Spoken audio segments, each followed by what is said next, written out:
Gracias, señor secretario, por concederme la palabra. Invitados especiales, familiares, amigos todos. El doctor Adelito de Sousa Fontes. Me toca presentar a un amigo. Y antes de hablar en este salón, continuar con esta presentación,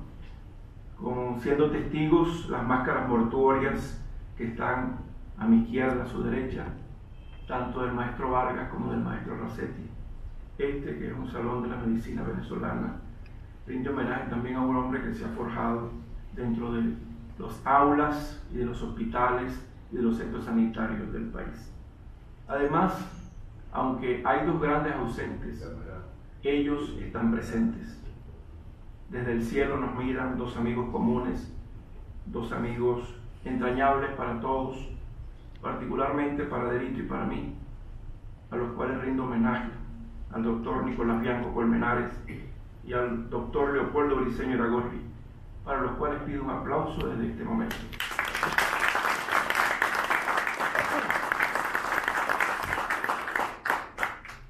El doctor Adelito de Sousa Fontes es médico cirujano egresado de la Universidad Central de Venezuela en la promoción Otto Hernández Pieretti de 1985 de la Escuela José María Vargas de esta universidad, con posgrado en otorrinolaringología del Hospital Central de la Fuerza Armada Dr. Carlos Arbelo en el periodo 1987-1988. Tiene estudios complementarios en la especialidad de los Estados Unidos, con un fellow en rinoendoscopia y senos paranasales en la Universidad Johns Hopkins de Baltimore, Estados Unidos, entre 1990 y 1992. Además, fellow visitante en cirugía endoscópica de senos paranasales en la Universidad de Pensilvania, Filadelfia, Estados Unidos, en 1992. Doctor en Ciencias Médicas de la Universidad Central de Venezuela, de lo cual me honré en ser, además, jurado de esta excelente tesis doctoral, con mención honorífica y de publicación en el año 2021. Fue docente de la Cátedra de Otorrinolaringología de la Escuela José María Vargas de la Universidad Central de Venezuela y docente de posgrado y de cuarto nivel en cirugía endoscópica rinosinusal y de la base de cráneo de la Universidad Central de Venezuela, con sede en el Instituto Médico La Floresta desde 1999. Es fellow de la Academia Americana de Otorrinolaringología y Cirugía de Cabeza y Cuello, electo desde el 2002. Ha sido autor de más de 90 trabajos científicos sobre su especialidad, 4 libros publicados sobre esta especialidad, un libro sobre el arte, un libro sobre la política sanitaria, 5 capítulos de libros sobre su especialidad de otros autores editores. Conferencista en numerosos eventos científicos nacionales e internacionales, profesor invitado en diversas cátedras de otorrinolaringología de diferentes universidades latinoamericanas y europeas, así como también en varios congresos nacionales e internacionales de esta especialidad. Fue electo miembro de cortesía, invitado de cortesía de la Academia Nacional de Medicina para el año 2021 y miembro correspondiente nacional para el año 2022. Ha sido fundador y presidente de la Fundación Venezolana de Endoscopia Rinosinusal, que ha otorgado numerosas becas para la formación de otorrinolaringólogos de las nuevas generaciones de esta disciplina. Fue un fundador y es el actual presidente de la Asociación de Médicos de Origen Luso-Descendientes. Ha recibido varios reconocimientos nacionales e internacionales,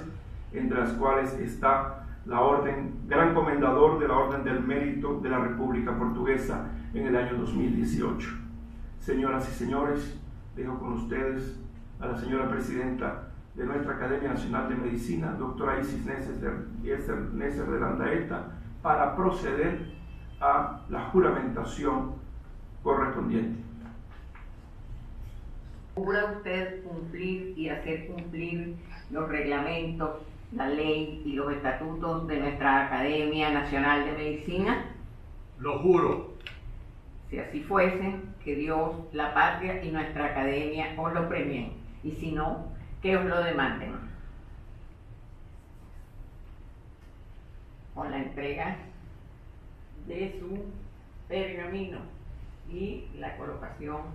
de este distintivo, sea usted bienvenido como miembro correspondiente nacional de nuestra Academia Nacional de Medicina para ocupar el puesto número 46.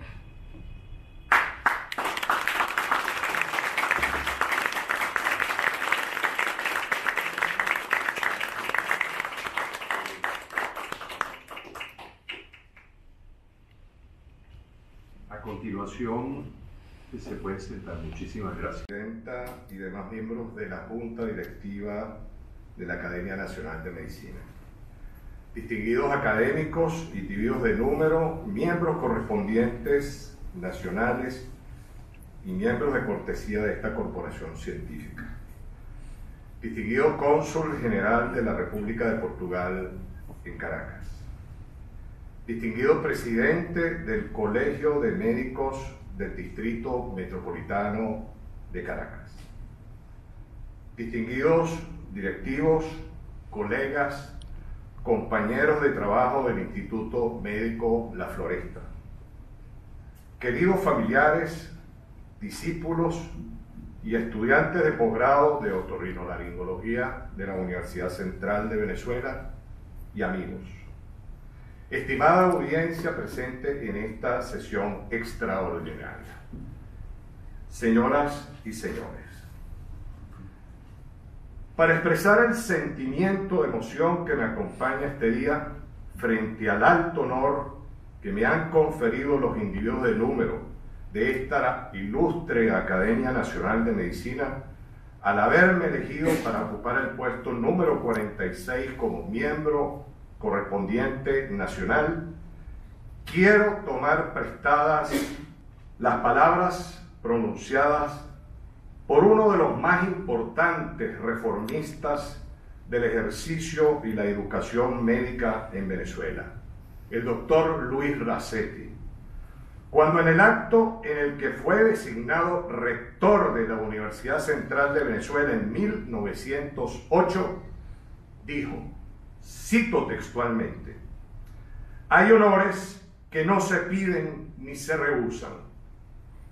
No se piden porque están muy por encima de nosotros y no se rehusan porque aceptarlos es un deber de urbana deferencia y de militante civismo. Fin de la cita. El doctor Rasetti, quien hasta ese momento había venido ejerciendo previamente el cargo de vicerrector académico de esa casa de estudios desde 1901, en tiempos caracterizados por la turbulencia política y las dificultades sociales y económicas de las dictaduras de los generales Cipriano Castro y Juan Vicente Gómez, ya había desarrollado hasta ese momento un extenso trabajo en función de organizar y redactar proyectos de ley mediante los cuales se crearían instituciones como la Academia Nacional de Medicina que tuvieron identidad doctrinaria y representativa de carácter oficial a favor de los intereses intelectuales y morales del gremio médico, así como también de reformar y modernizar los estudios universitarios de la primera casa de estudios superiores del país y del ejercicio de la medicina nacional. El sentido de esta frase del doctor Rasetti refleja lo que fue su patriótico propósito de vida, entregado siempre a la materialización de objetivos de carácter supranacional,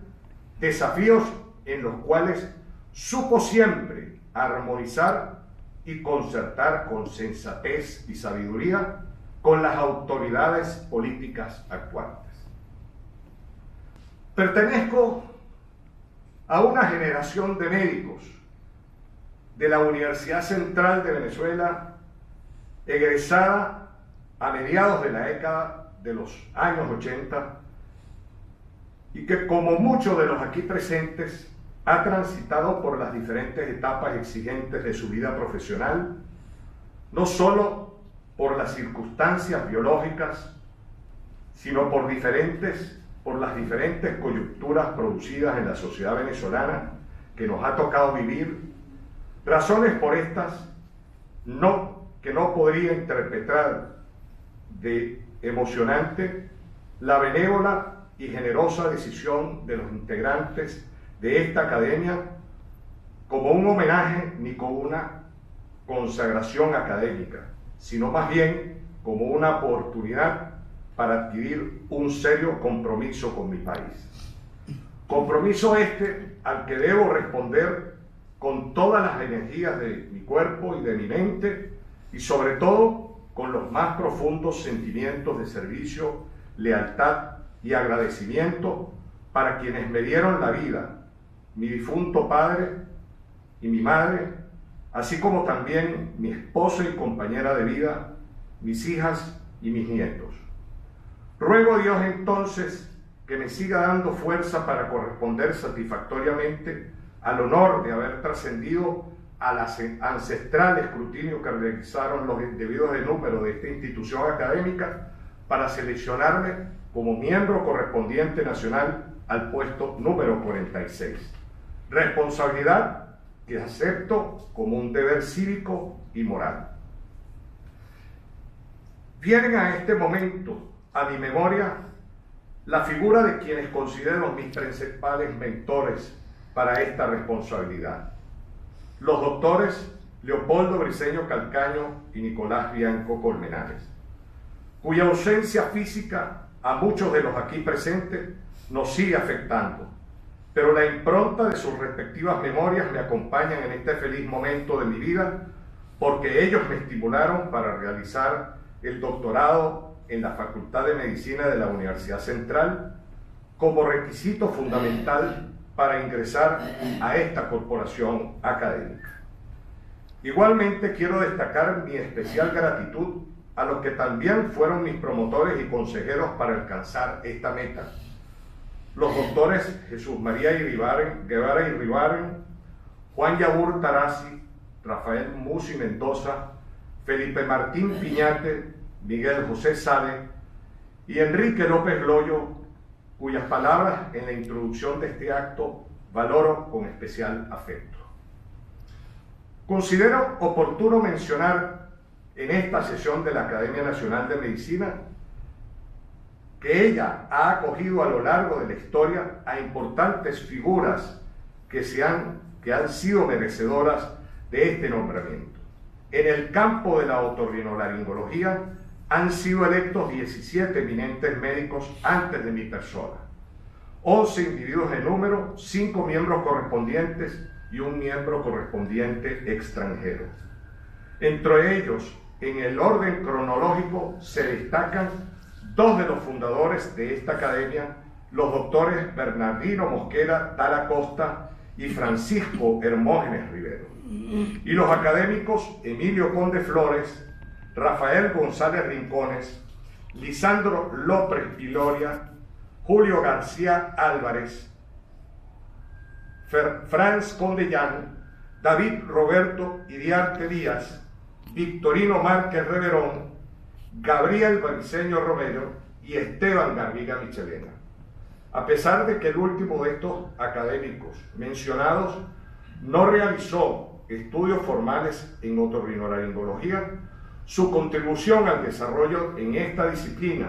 en el campo de la oncología en Venezuela fue indiscutible y determinante, habiendo sido un destacado cirujano y profesor de oncología de cabeza y cuello que consagró su esfuerzo asistencial y académico en estrechar los vínculos del manejo interdisciplinario apropiado de las enfermedades neoplásicas otorrinolaringológicas y sus órganos colindantes. Como miembros correspondientes nacionales, además, se destacaron los otorrinolaringólogos Dr. Gualberto Briceño Rossi, Dr. Alfredo Celi Pérez y Dr. Roberto Miguel Villasmil Candiales, Silvestre Rincón Fuenmayor, Gilberto Antonio de Guin Bolero, y por último, como miembro correspondiente extranjero, figuró el Dr. George Portman, eminente profesor francés de la Escuela Otorrinolaringológica de Bordeaux y fundador del Instituto Borman, que fue un semillero y todavía lo sigue siendo, de la otorrinolaringología académica y europea desde el siglo XIX y el siglo XX. De este selecto grupo de académicos, 5 de ellos llegaron a ocupar la presidencia de esta institución y 3 de ellos su vicepresidencia. Después del doctor Gilberto Antonio de Buin Bolero, el 8 de mayo de 1986, para ocupar el puesto número 35 como miembro correspondiente nacional por el Estado Zulia, me honro 37 años después haber sido llamado como otorrinolaringólogo para incorporarme como académico de esta prestigiosa y centenaria corporación científica. Hoy en mi discurso de incorporación como miembro nacional correspondiente, de acuerdo a la tradición establecida en nuestra academia, es para mí un gran honor cumplir con la formalidad de honrar la memoria de mis predecesores en el puesto número 46. Lamentablemente, por razones de tiempo, para esta primera parte de mi presentación, solo voy a señalar en las siguientes láminas los respectivos recuentos biográficos resumidos que esbozan la actividad por ellos desarrollada y seguidamente daré inicio al corpus esencial de mi trabajo de incorporación como miembro nacional correspondiente. En este puesto me antecedieron 3 distinguidos académicos. El primero de ellos fue el doctor Elías Rodríguez Apura, quien fue un eminente cirujano que se incorporó como miembro correspondiente nacional por el Distrito Federal para ocupar este puesto el día 24 de febrero de 1955, con el trabajo titulado La vagotomía en el tratamiento de las úlceras gastroduodenales. El segundo de los académicos fue el doctor Otto Rodríguez Armas, destacado profesor de ginecología y obstetricia, quien se incorporó para este puesto el 1 de marzo del año 2007 con el trabajo titulado Aproximación a la endometriosis medio siglo después. Y por último, el doctor Horacio Vanegas Fischbach, que se incorporó el 13 de noviembre del 2014 con el trabajo titulado Contribución de la neuroglia a los mecanismos del dolor.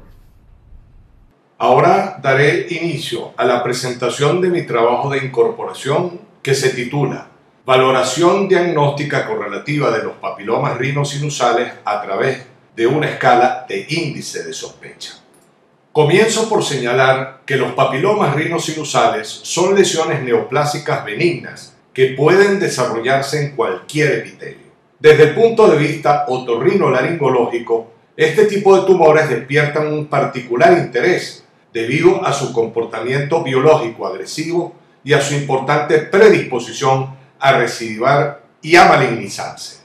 En esta área, estas neoplasias se desarrollan en espacios anatómicos estrechos, los cuales están rodeados por órganos críticos como el sistema nervioso central y las cavidades orbitarias, y cuando crecen, las consecuencias pueden ser devastadoras. Por ello, en la actualidad, la aparente benignidad de estos tumores, incluso en ausencia de malignización asociada, ha sido cuestionada por algunos autores, quienes las consideran neoplasias híbridas por su comportamiento impredecible y agresivo. El diagnóstico clínico de estas neoplasias es complejo, especialmente en la identificación de lesiones precoces o poco avanzadas, y este último aspecto es esencial para implementar un tratamiento quirúrgico anticipado con mejor pronóstico para el paciente. Histopatológicamente se han descrito 3 subtipos de papilomas rinosinusales: papilomas invertidos, fungiformes o exofíticos y oncocíticos o de células cilíndricas. Cada uno de estos son entidades completamente distintas, no solo desde el punto de vista de su patrón de crecimiento histológico, sino también su comportamiento biológico agresivo y su predisposición a recidivar y a malignizarse.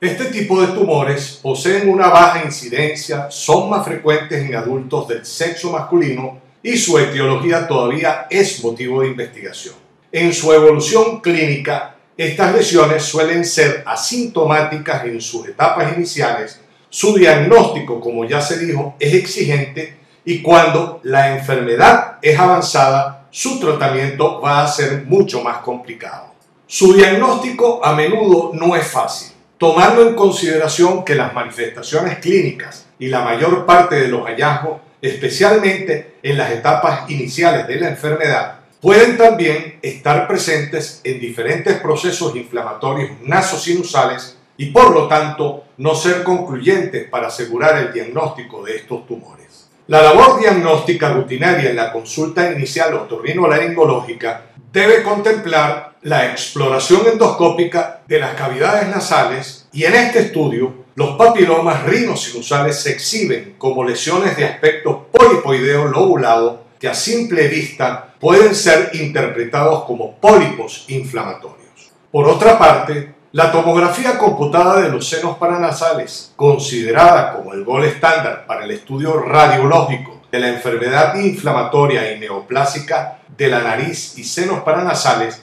puede también, en la mayor parte de los papilomas rinosinusales, especialmente en las lesiones poco avanzadas, revelar hallazgos parecidos a los observados en algunos procesos inflamatorios nasosinusales severos. En los papilomas avanzados, este estudio puede revelar signos de esclerosis o destrucción ósea que pueden ser señales de alerta de enfermedad tumoral, pero estos también son observados en procesos inflamatorios severos, como es el caso de los mucoceles. Tal vez el único estudio que pudiera ser determinante por los hallazgos que puede mostrar es la resonancia magnética nuclear con contraste, en la que podemos observar signos característicos en la mayor parte de los papilomas rinosinusales que son inusuales en otras neoplasias y están ausentes en procesos inflamatorios rinosinusales severos. No obstante, este estudio solo se indica usualmente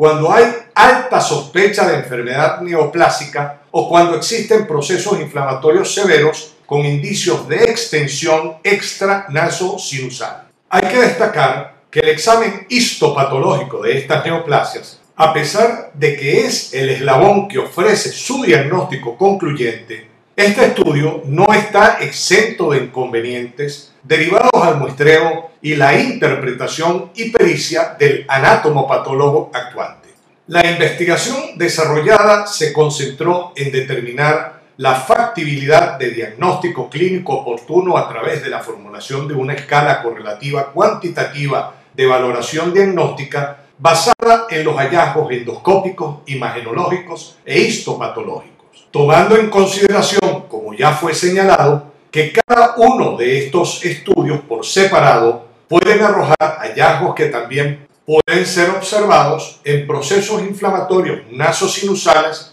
y que pueden ser no concluyentes para asegurar el diagnóstico de un papiloma rinosinusal, particularmente en los casos de enfermedad tumoral precoz o poco avanzada. En este estudio, evaluamos la casuística de pacientes con el diagnóstico firme de papiloma rinosinusal manejados en la unidad de otorrinolaringoendoscopia del Instituto Médico La Floresta, examinando las manifestaciones clínicas referidas por los pacientes, los estudios diagnósticos realizados y los hallazgos registrados, que incluyeron las diferentes localizaciones anatómicas de estas lesiones y la extensión ocasionada por la enfermedad neoplásica. La información y los datos recabados permitieron estimar por separado y de manera correlativa los niveles de precisión diagnóstica de cada uno de los hallazgos diagnósticos registrados y sobre esta base se formuló una escala cuantitativa de índice de sospecha para el diagnóstico preciso de estos tumores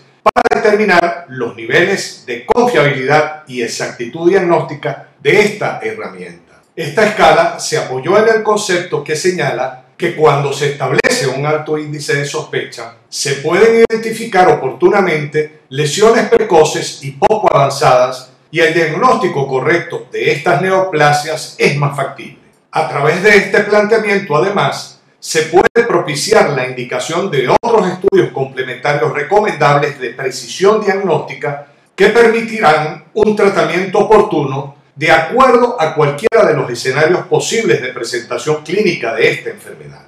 Este estudio forma parte de una línea de investigación desarrollada durante 28 años en la que he estado acompañado por un equipo multidisciplinario y cuyo desempeño ha sido plasmado en diferentes publicaciones indexadas, algunas de ellas referenciadas por otros autores. La investigación desarrollada corresponde a un estudio descriptivo, longitudinal, cuantitativo y retrospectivo en 103 pacientes con papilomas rinosinusales tratados a lo largo de 28 años. Los datos recabados permitieron hacer registros de incidencia por edad, sexo, síntomas, manejo clínico, estudios y hallazgos diagnósticos, así como también los diferentes tratamientos practicados, la evolución de los pacientes y el seguimiento de control observado. Todos los pacientes estudiados formalizaron los respectivos consentimientos informados. En esta lámina se enuncian los criterios de inclusión y de exclusión considerados en este estudio.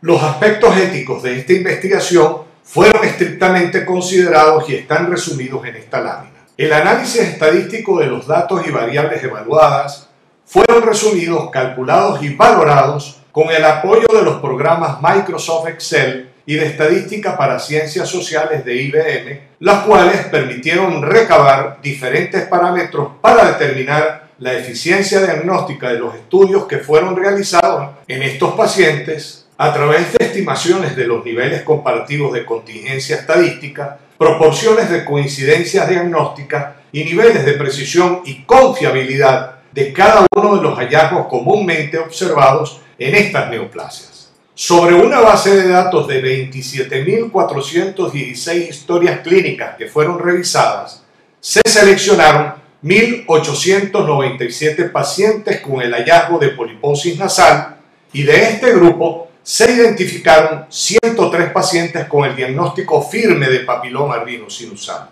Los pacientes identificados con estas neoplasias representaron el 0.4% del total de historias clínicas analizadas. La valoración de los pacientes con esta enfermedad se realizó a través de la información contenida en las respectivas historias clínicas revisadas. Este tipo de lesiones se presentaron predominantemente en pacientes del sexo masculino, habiendo afectado a pacientes ubicados en el rango de edades entre los 9 y 80 años. El grupo etario más afectado fue el de los pacientes con edades comprendidas entre los 51 y 60 años. La obstrucción nasal fue el síntoma más referido en la consulta inicial y en orden decreciente de incidencia se refirieron otros síntomas como la cefalea, la hipoacusia, la epífora, la epistaxis, la anosmia y alteraciones morfológicas de la región nasofacial. Hay que destacar que el 9% de los pacientes estudiados no presentaron ningún tipo de sintomatología.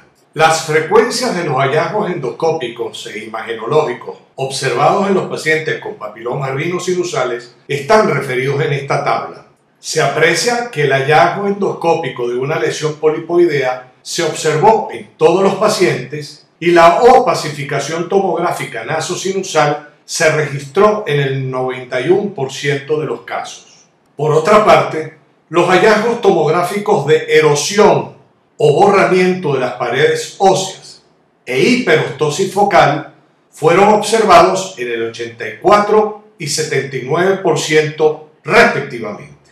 En último término, la presencia de imágenes con señales con hipo e hiperintensidad en el interior de estas neoplasias, registradas en los estudios de resonancia magnética con contraste, denominadas patrón contorneado cerebriforme, fueron apreciadas en el 86% de los casos evaluados. Las incidencias de los diferentes hallazgos endoscópicos e imagenológicos observados en estos pacientes permitieron valorar los niveles de predicción, fiabilidad y concordancia diagnóstica de cada uno de estos hallazgos con la finalidad de medir el grado de confianza de acertar con un diagnóstico de papiloma rinosinusal a través de cada uno de ellos. Se observó que los niveles de predicción, fiabilidad y concordancia diagnóstica fueron muy buenos en todos los pacientes en los que se observaron los hallazgos endoscópicos e imagenológicos identificados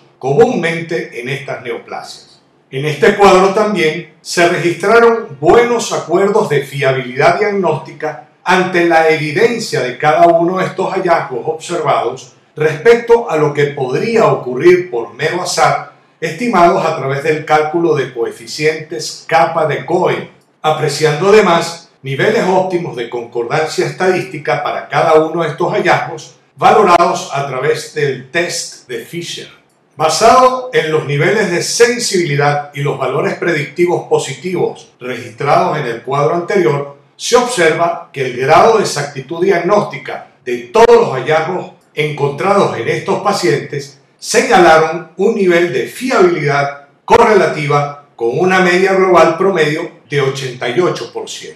Si partimos del establecimiento de un alto índice de sospecha clínico de una enfermedad neoplásica ante la evidencia inicial de una lesión polipoidea endonasal, podemos descartar o confirmar tal sospecha, propiciando la realización de otros estudios diagnósticos complementarios. En esta otra tabla fueron valorados los niveles de predicción, fiabilidad y efecto de influencia de probabilidad diagnóstica de manera correlativa, al contrastar este hallazgo inicial con cada una de las señales imagenológicas comúnmente observadas en los pacientes con papilomas rinosinusales. Apreciamos que los resultados en cada una de las correlaciones planteadas arrojaron coeficientes con registros muy buenos de probabilidad diagnóstica y niveles óptimos de significancia estadística valorados de manera correlativa con los tests de De Cohen y de Fisher, respectivamente. Los hallazgos endoscópicos e imagenológicos observados en cada uno de los pacientes permitieron estadificar los papilomas rinosinusales a través de la escala de Krause, que es un instrumento de categorización de este tipo de tumores que resume la presentación clínica de estas lesiones en 4 estadios, de menor a mayor severidad, basándose en la localización, extensión y severidad de estas neoplasias. De acuerdo a los resultados obtenidos en este estudio, la proporción de los pacientes estadificados a través de esta escala fue descendiendo en la medida que la categoría de severidad valorada iba en aumento. La estadificación efectuada permite categorizar si la enfermedad nasosinusal neoplásica está delimitada a las cavidades nasosinusales o si estamos en presencia de una enfermedad avanzada con potencial compromiso de órganos colindantes. De acuerdo a estas características, se establece la correspondiente conducta terapéutica. Los pacientes con lesiones delimitadas representaron el 82% de los casos y a todos ellos se les practicó una resección endoscópica completa de las lesiones. Los pacientes con enfermedad nasosinusal avanzada representaron el 19% de los casos y a este grupo se les practicó una resección endoscópica a través de debulking de la lesión en el 18% de los casos y en el 1% el debulking endoscópico se combinó con un abordaje externo. Como aspecto informativo, el término de debulking tumoral se refiere al de una cirugía citorreductora en los casos de neoplasias muy voluminosas y cuya extirpación quirúrgica completa pudiera acarrear serios riesgos de complicaciones intraoperatorias. Intraoperatoriamente, el área de adhesión tumoral fue identificada en diferentes regiones anatómicas según lo observado en este cuadro. Al analizar este hallazgo intraoperatorio en relación a la presencia de signos de hiperostosis focal identificados en los estudios previos de tomografía, se pudo apreciar que los niveles de coincidencia del área de adhesión tumoral respecto al referido hallazgo tomográfico fue del 67%. Cabe destacar que la hiperostosis focal observada en estos estudios es considerada un hallazgo predictivo del sitio de origen de los papilomas rinosinusales. Todas las lesiones resecadas fueron remitidas en su totalidad para el estudio anatomopatológico correspondiente. Los resultados reportados correspondieron en el 67% de los casos a papilomas invertidos, en el 30% a papilomas fungiformes y en el 3% a papilomas del tipo oncocítico. Cada uno de estos subtipos de papilomas poseen desde el punto de vista histopatológico características particulares que las diferencian de manera notoria. En esta lámina se resumen cada uno de los rasgos histopatológicos del papiloma fungiforme, el papiloma invertido y el papiloma oncocítico. Cada uno de ellos posee un patrón distintivo de crecimiento hiperplásico de células del epitelio escamoso y todos ellos, en mayor o menor frecuencia, pueden asociarse durante su desarrollo con tumores epiteliales malignos. En nuestro estudio, el papiloma invertido fue el más frecuente y se presentó en pacientes con edades comprendidas entre los 9 y los 80 años y con una mayor incidencia en el sexo masculino. El papiloma fungiforme se observó predominantemente en pacientes adultos jóvenes y fue más frecuente en el sexo masculino. Y por último, el papiloma oncocítico fue observado en pacientes del sexo masculino con edades comprendidas entre los 60 a 70 años. Las áreas de adhesión intraoperatoria de todos los papilomas invertidos y oncocíticos se localizaron en diferentes áreas anatómicas, a diferencia de lo observado en los papilomas fungiformes, cuya área de adhesión característica fue el vestíbulo y el septum nasal. La recidiva tumoral observada estuvo relacionada en el 31% de los casos con papilomas del tipo invertido, en el 11% con papilomas fungiformes y en el 1% con papilomas del tipo oncocítico. La malignidad histológica asociada encontrada fue del 3% y estuvo relacionada en todos los casos con papilomas invertidos recurrentes. La incidencia de enfermedad recurrente observada en nuestro estudio fue del 33%.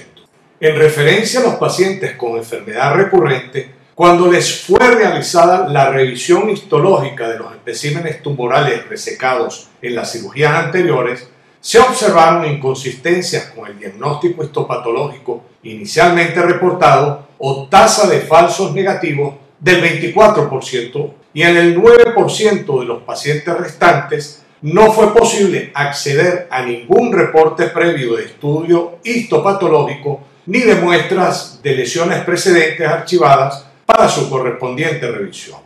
En virtud del análisis de los resultados obtenidos y basados en la importancia del diagnóstico oportuno de estas neoplasias, tomando en consideración que las mismas usualmente son diagnosticadas cuando su tamaño es considerable, surgió el diseño de un instrumento de valoración diagnóstica cuantitativa y predictiva de los papilomas rinosinusales que he denominado escala de índice de sospecha. En el cuadro de la izquierda se describen como criterios clínicos de esta escala todos los hallazgos diagnósticos que han sido ampliamente analizados en el transcurso de este estudio. Algunos de ellos, como ya se mencionó, también pueden estar presentes en otros tipos de procesos patológicos y cada uno de estos criterios clínicos tienen asignado una puntuación. La mayor parte de ellos tienen una puntuación valorativa de 1, a excepción del patrón contorneado cerebriforme, que se le asignaron 2 puntos, ya que este último hallazgo es solo característico en la mayor parte de los papilomas rinosinusales, es inusual en otras neoplasias y está ausente en procesos inflamatorios rinosinusales severos. En el cuadro de la derecha se establecen los 3 niveles o grados de presunción diagnóstica y los correspondientes rangos de puntaje de criterios fijados para cada una de estas categorías. Al estratificar los pacientes con papilomas rinosinusales investigados en relación al nivel cuantitativo de índice de sospecha en el que fueron detectados durante el proceso diagnóstico, podemos apreciar que los niveles de sensibilidad, especificidad, valores predictivos y niveles de probabilidad de influencia y fiabilidad diagnóstica en cada uno de los 3 niveles de índice de sospecha contemplados en esta escala arrojaron que el 19% de los casos fueron detectados con una puntuación de índice de sospecha bajo, el 31% de los casos fueron descubiertos con un índice de sospecha moderado y un 50% de los pacientes con papilomas rinosinusales fueron identificados con una puntuación de índice de sospecha alto. Las estimaciones de los niveles de influencia de probabilidad diagnóstica y significancia estadística de esta escala arrojaron coeficientes muy aceptables que fortalecen la eficiencia de la misma en todas las asociaciones de contingencia planteadas. Cabe destacar que el 19% de los pacientes con papilomas descubiertos con una puntuación baja de índice de sospecha a través de esta escala correspondieron en su totalidad a lesiones precoces, algunas de ellas descubiertas de manera fortuita y otras identificadas en pacientes con síntomas incipientes de obstrucción nasal.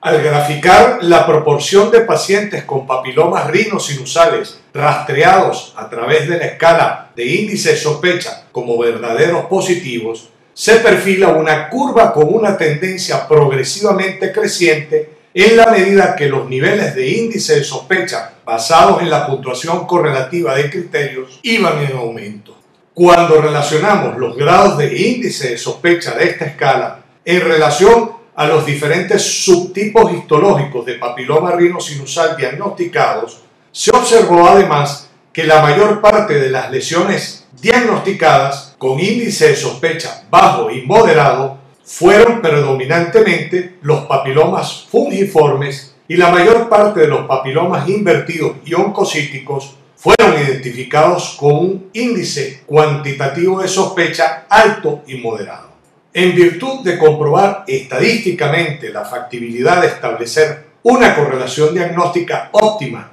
en la identificación de papilomas rinosinusales en etapas tempranas, se aprecia objetivamente en este cuadro que esta posibilidad es altamente potencial. Para este análisis utilizamos los parámetros estadísticos requeridos para verificar una prueba de hipótesis estadística contemplados en este cuadro, los cuales objetivamente determinan que partiendo del establecimiento de un alto índice de sospecha en la labor diagnóstica de estas neoplasias, es significativamente factible identificar este tipo de lesiones en etapas precoces.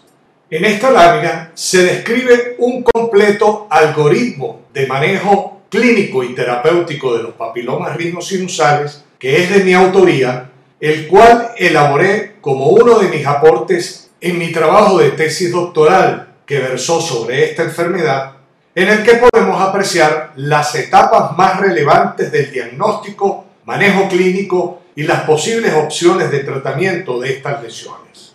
Un aspecto crucial contemplado en este algoritmo es el diagnóstico de esta enfermedad, la cual, como lo he señalado, debe partir del establecimiento de un alto índice de sospecha, ya que este criterio es el catalizador que promoverá la realización de los estudios complementarios necesarios que pueden ser esclarecedores en el diagnóstico inminente de estas neoplasias. Cada una de las diferentes acciones y recomendaciones consideradas en este esquema hacen énfasis en el manejo pertinente en los escenarios más relevantes de presentación y evolución clínica de estas neoplasias y las correspondientes pautas y recomendaciones sugeridas que se sustentan en las diferentes conductas modernas de manejo y tratamiento de esta enfermedad desafiante.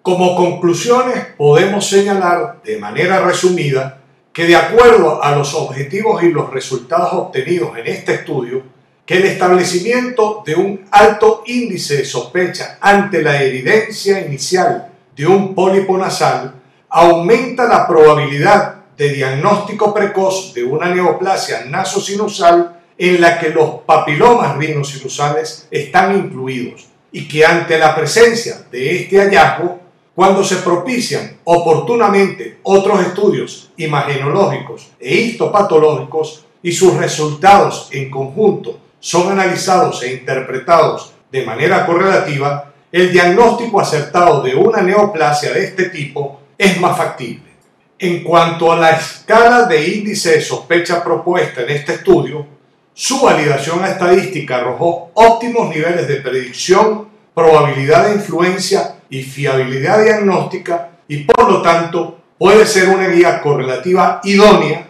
para esclarecer el diagnóstico de este tipo de neoplasias y recomendar opciones oportunas de tratamiento y evitar su progresión. Muchas gracias por su atención y estoy atento a sus comentarios y preguntas.